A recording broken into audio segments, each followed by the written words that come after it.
اسی الفتنۃ الکبریٰ کا تسلسل ہے۔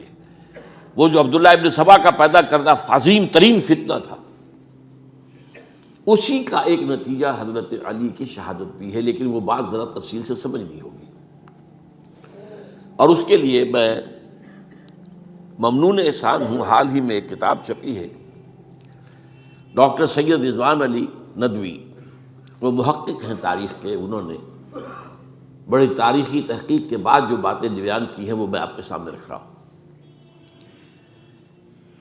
عرب میں جنوب مغرب کی کونے میں، جہاں یہ یمن بھی آباد ہے، اس کے اوپر نجران ہے، اسی علاقے میں یمامہ کا علاقہ کہلاتا ہے۔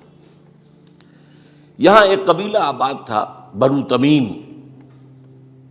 یہ جو لوگ تھے بڑے کرخت مزاج، جنگجو، اکھڑ، ضدی، اور جس بات کو ایک دفعہ مان لے اس پر اڑ جانے والے اور مر مٹنے والے۔ یہیں سے فتنہ پہلا اٹھا تھا۔ سب سے بڑا جو نئے جھوٹے نبی کھڑے ہوئے تھے ان میں سب سے بڑا تو مسیلمہ کذاب تھا، یہی تو علاقہ تھا، اور اس کے خلاف اس فتنے کی سرکوبی میں کتنے صحابہ، 1200 صحابہ ایک جنگ کے اندر شہید ہوئے، جن میں 500 جو ہیں وہ حفاظ تھے رضی اللہ تعالیٰ عنہ اجمعین۔ تو یہ لوگ جو یہ تھے بڑے زوردار تھے۔ اس قبیلے کے بارے میں حضرت عمر رضی اللہ تعالیٰ عنہ نے ایک بڑی عجیب حکمت عملی اختیار کی۔ ان کو وہاں سے اکھاڑ کر اور ایران کی سرحدوں پر آباد کر دیا، اب جہاں پر جہاد ہو رہا تھا، تاکہ ان کے اندر جو یہ جنگجوئی ہے یہ اب اس مقصد کے لیے استعمال ہو، اب وہ دارالاسلام کی توسیع کے مقصد کے لیے استعمال ہو، اور وہ ہوئی۔ حضرت عمر نے 2 چھاونیاں بنائی تھی رضی اللہ تعالیٰ عنہ، کوفہ اور بصرہ، کیونکہ ظاہر بات ہے کہ اب جو اسلام کا دائرہ پھیل رہا تھا اور اسلامی حکومت پھیل رہی تھی، اور زیادہ تر جو ہے مشرق کی طرف پھیل رہی تھی، ایران اور خراسان وغیرہ کی طرف، تو اب مدینے سے اس کا کنٹرول اتنا آسان نہیں تھا، فاصلہ تھا، تو چھاونیاں بنائیں تاکہ یہ اس سرحد کے اوپر یہ موجودہ مرکز رہے، یہاں فوجیں موجود رہیں، کہیں کوئی بغاوت ہو تو اس کو کچلنے کے لیے وہ قوت فوری طور پر دستیاب ہو سکے۔ یہ لوگ ہیں کہ جو عبداللہ ابن سبا کی فتنے سے سب سے زیادہ متاثر ہوئے۔ ان کی مزاج میں وہ کجی تو تھی نا۔ حضرت عمر بھی ان کا جو ایک مضبوط کنٹرول تھا انہیں دبائے رکھا ہے، اور ان کا رخ جو ہے ایک دوسری طرف موڑ کر اس سے اسلام کو فائدہ پہنچایا۔ لیکن اس کے بعد جب فتنہ جو آیا یہ عبداللہ ابن سبا، تو سب سے بڑھ کر یہی لوگ اس کے ماننے والے، اور انہی میں سے وہ لوگ تھے جنہوں نے جانیں بھی دے دی ہیں، جنہیں حضرت علی نے زندہ جلایا ہے، اس لیے کہ وہ کہتے تھے کہ علی خدا ہے۔ اے علی تم خدا ہو، تم ہمیں آگ میں جلا رہے ہو، یہ تو تم ہمارا امتحان لے رہے ہو۔ وَلَنَبْلُوَنَّكُمْ بِشَيْءٍ مِّنَ الْخَوْفِ وَالْجُوعِ وَنَقْصٍ مِّنَ الْأَمْوَالِ وَالْأَنفُسِ وَالثَّمَرَاتِ۔ اب وہ اس آیت کو اپنے اوپر منطبق کر رہے ہیں۔ تو یہ جو کرخت لوگ تھے، انہوں نے در حقیقت جو ہے عبداللہ ابن سبا کے کردار میں سب سے بڑا رول پلے کیا، اور انہی کے ہاتھوں حضرت عثمان شہید ہوئے رضی اللہ تعالیٰ۔ اور اس کے بعد انہوں نے حضرت علی رضی اللہ تعالیٰ عنہ کو اپنے گھیرے میں لے لیا، کیونکہ انہی کی کثیر تعداد موجود تھی مدینے میں جب حضرت عثمان شہید ہوئے۔ اس کے بعد اب ظاہر بات ہے کہ کوئی نہ کوئی تو خلیفہ ہونا چاہیے تھا۔ حضرت طلحہ سے کہا گیا، انہوں نے معذرت کر لی، حضرت زبیر سے کہا گیا، انہوں نے معذرت کر لی۔ اب ظاہر بات ہے کہ حضرت علی آخر امت کو چھوڑا تو نہیں جا سکتا تھا بغیر امام کے، انہوں نے قبول کر لی، اگرچہ حضرت حسن روکتے رہے کہ ابا جان یہ ان لوگوں کی بیعت جو ہے آپ قبول نہ کیجیے۔ حضرت حسن تو ان میں سے ہے جو حضرت عثمان کے دروازے پر کھڑے تھے پہرے دار کی حیثیت سے، حسن اور حسین رضی اللہ تعالیٰ عنہ، انہیں تو معلوم تھا فتنہ جو کون لوگ ہیں۔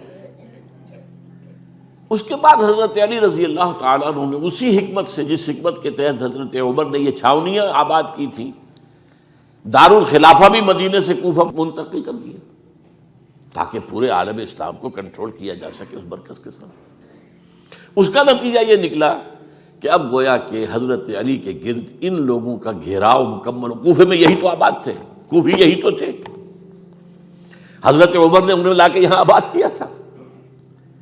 جب حضرت علی نے کوفے کو اپنا دارالخلافہ قرار دیا تو گویا کہ ان کا پھر عمل دخل بہت بڑھ گیا۔ ایک طریقے سے یہ کہا جا سکتا ہے کہ انہوں نے اب حضرت علی رضی اللہ تعالیٰ عنہ کو اپنے محاصرے میں لے لیا۔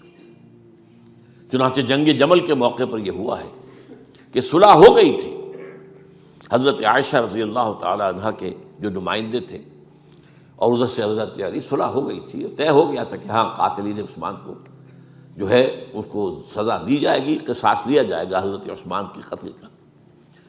لیکن ان لوگوں نے 10,000 آدمی کھڑے ہو گئے کوفے کے اندر، ہم سب قاتل ہیں عثمان کے، لو قصاص ان سے اگر لے سکتے ہو، جس کے نتیجے میں اور انہوں نے جنگ شروع کر دی۔ اور جب جنگ شروع ہو جائے تو پھر اس کے بعد تو کوئی نہیں دیکھ سکتا کیوں شروع ہوئی، کیسے شروع ہوئی، کس نے شروع کی۔ اب تو یا مارو یا مرو، دو ہی باتیں ہوتی۔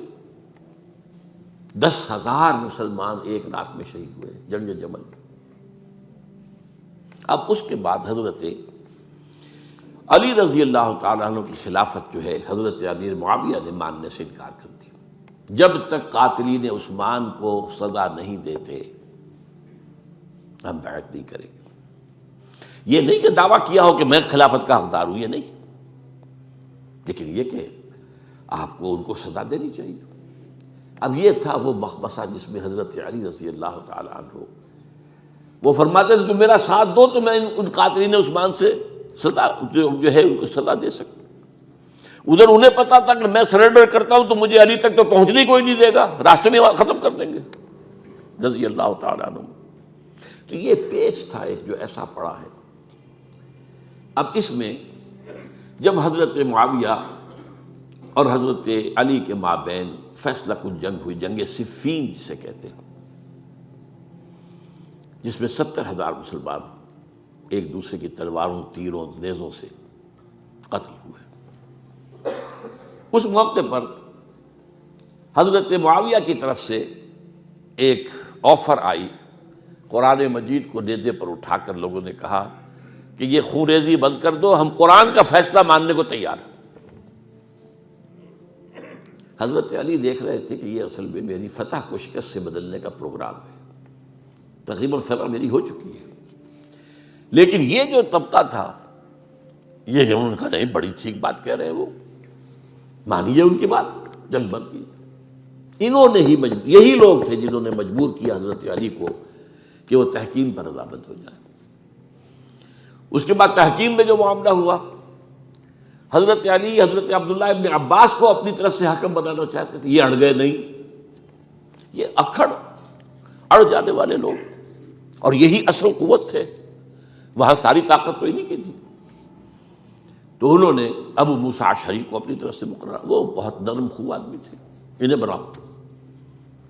بہرحال جو بھی بات طے ہوئی، اب تاریخ کی روایتوں میں اختلاف ہو سکتا ہے، کہا یہ جاتا ہے کہ طے تو یہ ہوا تھا حکمین کے مابین، ادھر سے ابو موسیٰ اشعری، ادھر سے عمرو بن العاص رضی اللہ تعالی عنہما، کہ آپ اپنے جو کلائنٹ ہیں حضرت علی آپ انہیں معزول کر دیجئے، میں معاویہ کو معزول کر دیتا ہوں، پھر جو ہے مسلمان فیصلہ کر لیں کسی اور کی عبادت۔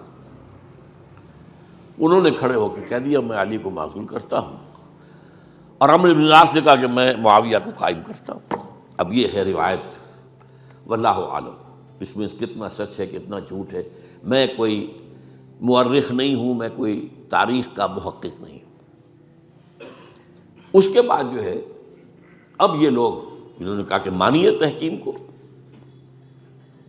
اور جب انہوں نے حضرت علی نے اس تحکیم کے فیصلے کو ماننے سے انکار کیا تو باغی ہو گئے، حضرت علی کو کافر قرار دیا، اور جا کر ایک جگہ پر حرورہ ایک جگہ تھی وہاں پر جا کے جمع ہو گئے، جتھا بندی کی، بہت بڑی طاقت پر وہاں انہوں نے طے کیا کہ علی بھی کافر ہو گیا، معاویہ بھی کافر ہو گیا، عمرو بن العاص بھی کافر ہو گئے، سب کافر ہیں۔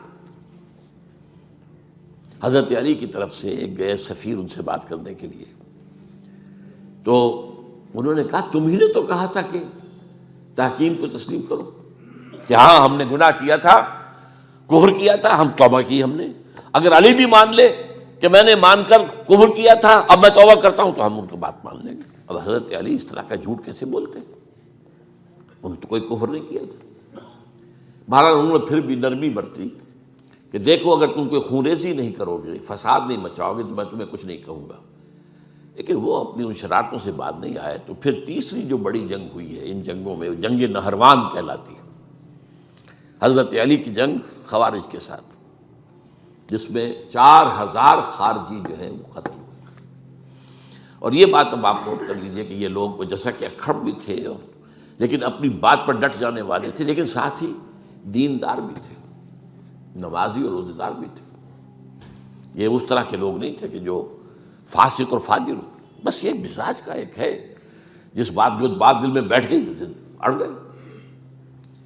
تو یہ اصل میں انہوں نے پھر فیصلہ کیا کہ اور تو ہمارے بس میں اب کچھ نہیں ہے، ان تینوں کو قتل کر دیا جائے، علی کو بھی اور معاویہ کو بھی اور عمرو بن العاص کو بھی۔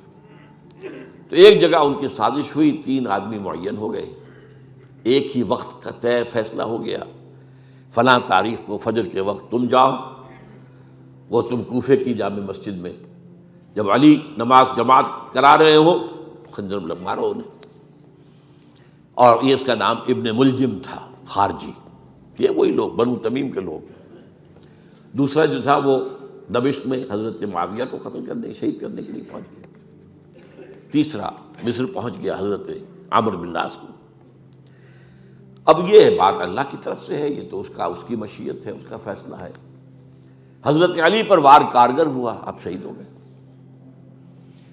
حضرت معاویہ پر وہ وار ذرا اوچھا پڑا، زخمی تو ہوئے لیکن آپ کی جان بچ گئی۔ عمرو بن العاص اس روز مسجد میں کسی معذوری کی وجہ سے، عذر کی وجہ سے فجر میں آ ہی نہیں سکے، لہذا حضرت علی کی شہادت ہو گئی۔ اب یہ ہے اصل پس منظر، کن لوگوں نے کیا شہید، اصل میں وہ سمجھ لینے کی بات ہے۔ یہ خوارج نے شہید کیا، لیکن خوارج کا فتنہ سبائی فتنے ہی کا آف شوٹ ہے، اسی کے ذیل میں ہے، اسی کی ایک شاخ ہے، اسی کا ایک نتیجہ ہے۔ یہ خوارج جو ہے بعد میں بھی ان کی مسلسل جو ہے وہ جنگیں رہی ہیں۔